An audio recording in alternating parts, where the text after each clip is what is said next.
जंगल में कड़कनाथ सेठ का राज था। उनके जंगल में टुनटुनी चिड़िया अपने दो बच्चों के साथ रहती थी। उसकी बेटी का नाम सुनहरी था और बेटे का नाम गोलू था। उनका घोंसला टूट गया था। तब उन्होंने आपस में सलाह किया नया घोंसला बनाने का। टुनटुनी अपने पति कालू कौवे से कहती है, सुनो जी, ये घास फूस से अक्सर हम अपना घोंसला बनाते हैं, लेकिन जल्दी टूट जाता है। अब अपने दोनों बच्चे भी बड़े हो रहे हैं।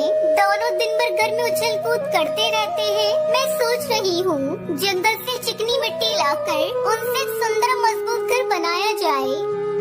बात तो तुम्हारी सही है भाग्यवान, लेकिन हमें अपने बच्चों को समझाना होगा कि वो बाहर ना जाए, क्योंकि तुम्हें पता है यहाँ वो दुष्ट कड़कनाथ सेठ का राज चलता है। अगर हमारे बच्चों ने कोई भी गलती कर दी तो वो हमारे बच्चों को मार डालेगा। हाँ जी, मैं बच्चों को अच्छे से समझा दूंगी, वो कोई गलती नहीं करेंगे। चलो फिर आज से ही जंगल से चिकनी मिट्टी इकट्ठा करना शुरू कर देते हैं। ऐसा कहकर दोनों पति पत्नी जंगल जाने लगते हैं। तभी उनकी बेटी सुनहरी भी उनके साथ जाने की जिद करती है। बापू, मैं भी चलूंगी आपके साथ, मुझे भी अपने साथ ले चलो। बेटा जिद नहीं करते तो कहाँ जाएगी, हमें जाने दे। तो घर पर रहकर गोलू की देखभाल करना और उसे छोड़कर कहीं इधर उधर मत जाना। हम दोनों अभी आते हैं। टुनटुनी चिड़िया कालू कौवा मिट्टी लेने के लिए जंगल चले जाते हैं और सुनहरी चिड़िया घर पर अपने भाई के साथ खेलने लगती है। धीरे धीरे शाम हो जाती है और गोलू जोर जोर से रोने लगता है। सुनहरी दीदी, मुझे भूख लगी है, खाने को दे दो ना, मेरे पेट में दर्द हो रहा है। क्या करूं, माँ भी नहीं आई अभी तक और गोलू को भूख लगी है। गोलू तू रोना बंद कर और यहाँ बैठ, मैं तेरे लिए फल तोड़ कर लाती हूँ। सुनहरी चिड़िया बहुत छोटी थी। वो अपने माँ बाप की कई बातों को भूल जाती है और फल तोड़ने के लिए हिमालय के जंगल चली जाती है। अरे आसपास तो एक भी फल के पेड़ नहीं है, मुझे थोड़ी दूर जाना पड़ेगा। अचानक सुनहरी चिड़िया को एक सेब का पेड़ दिखाई देता है और वो उसमें से सेब तोड़ने लगती है। तभी कड़कनाथ सेठ देख लेता है और उस पर हमला कर देता है। सुनहरी चिड़िया वहीं गिरकर बेहोश हो जाती है। मेरे जंगल से फल तोड़ेगी और वो भी मेरी बिना इजाजत के। अभी तो केवल बेहोश किया है, आगे से ऐसा करेगी तो जान से मार डालूंगा। इतना कहकर कड़कनाथ सेठ वहाँ से चला जाता है। वहीं गोलू सुनहरी को ढूंढता हुआ उसी सेब के पेड़ के पास आ जाता है और कड़कनाथ सेठ की बातों को सुन लेता है। और गोलू चिड़ा जल्दी से उड़कर टुनटुनी चिड़िया कालू कौवे के पास पहुँचता है। माँ, पिताजी, जल्दी चले, उस दुष्ट सेठ ने हमारी सुनहरी पर हमला कर दिया। वो सेब के पेड़ के पास खून से लिपटी बेहोश पड़ी है। इतना सुनते ही टुनटुनी उसका पति भागकर उस पेड़ के पास आते हैं। जल्दी करो जी, हम सुनहरी को पास वाली डॉक्टर बुलबुल के पास लेकर चलते हैं। दोनों पति पत्नी सुनहरी को डॉक्टर बुलबुल के पास लेकर जाते हैं।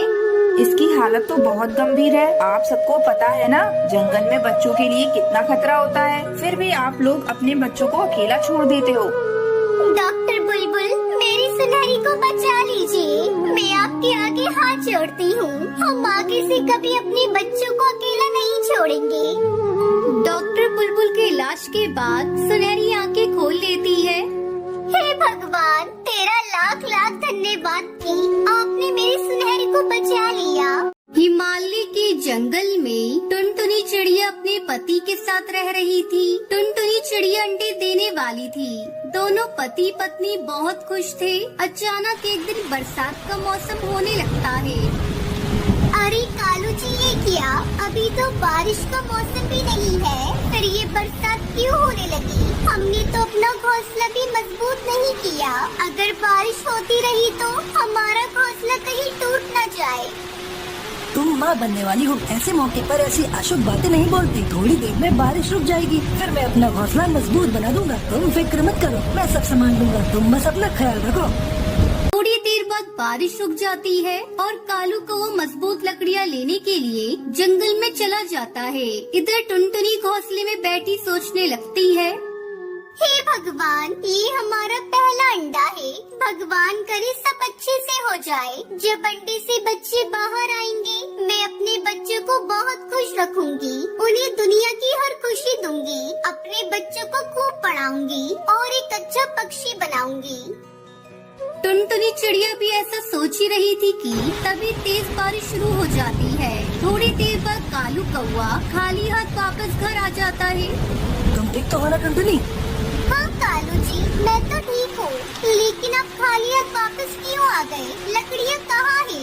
आप तो घोंसला मजबूत करने के लिए लकड़ियाँ लेने गए थे ना, क्या हुआ? मैं क्या करता टुनटुनी, मैं लकड़ियाँ ढूंढ रहा था कि तभी बारिश शुरू हो गई और मुझे खाली हाथ वापस लौटना पड़ा। तभी टुनटुनी चिड़िया चिल्लाने लगती है। कालू जी, मेरे पेट में बहुत जोरों से दर्द हो रहा है। ऐसा लगता है मेरे अंडे देने का समय आ गया है। थोड़ी देर बाद टुनटुनी चिड़िया 2 अंडे देती है। वो अपने अंडों को देखकर बहुत खुश थी। वो अपने अंडों को चूमने लगती है और अपने पंखों में छुपाकर गर्माहट देने लगती है। बाहर बारिश तेज होती जा रही थी। तभी कालू कहता है, टुनटुनी, बारिश बहुत तेज है। सारे पक्षी अपना अपना घर छोड़कर जा रहे हैं। चलो तुम भी कहीं सुरक्षित स्थान पर चलो। मुझे बहुत चिंता हो रही है, कहीं हम इस बारिश में दब न जाएं। नहीं, आप कुछ भी कर ले, मैं अपने अंडों को छोड़कर कहीं नहीं जाऊंगी। मैंने बहुत दुख सहे हैं। अभी अभी तो मैंने इन अंडों को जन्म दिया है और आप चाहते हैं मैं इन अंडों को यहाँ छोड़कर अपनी जान बचाऊं? आपको जाना है तो जाइए, मैं कहीं नहीं जाऊंगी। मेरी बात मानो टुनटुनी, अपना घोंसला बहुत कमजोर है, कभी भी टूट सकता है। चलो यहाँ से कहीं और चलते हैं।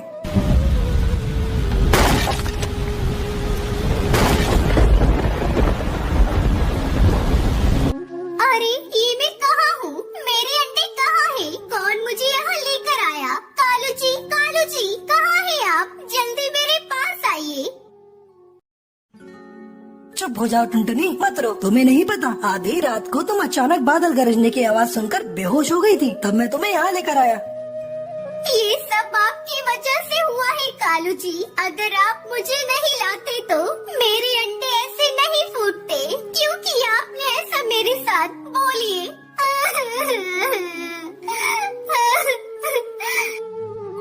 लेकिन टुनटुनी, तुम्हारी जान मेरे लिए बहुत कीमती है। अंडे तो हो जाएंगे, अगर तुम्हें कुछ हो जाता तो मैं तो जीते जी मर जाता। चलो अब बारिश थम चुकी है, मैं जल्दी से अपना नया घर बनाता हूँ।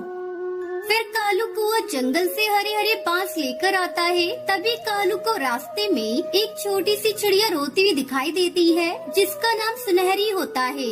कालू कौआ सुनहरी के पास जाता है और उससे कहता है, बेटा नन्ही चिड़िया, तुम कहाँ से आई हो और रो क्यों रही हो? तुम्हारा घर कहाँ है? अंकल जी, मेरा नाम सुनहरी चिड़िया है। मेरा घर बारिश की वजह से टूट गया है और मेरे माता पिता भी इस दुनिया में नहीं रहे। अब मैं क्या करूं? कहाँ जाऊं? किसके सहारे जीऊं? मैं अनाथ हो गई अंकल। कौन कहता है बेटा तू अनाथ हो गई है? तू चल मेरे साथ बेटा मेरे घर, वहाँ तुझे एक अच्छी माँ मिलेगी। तू अब से हमारे साथ रह लेना, मेरी बेटी बनकर। ये सुनकर सुनहरी बहुत खुश होती है और कालू कौआ उसे टुनटुनी के पास ले जाता है और उसे सारी बात बताता है। हे भगवान, तेरे घर देर है पर अंधेर नहीं। तूने मुझसे मेरे बच्चे छीनकर इतनी प्यारी बच्ची दी। आज से सुनहरी बेटा, मैं तुम्हें अपनी बेटी की तरह प्यार दूंगी। तुम्हें कभी एक माँ की कमी महसूस होने नहीं दूंगी।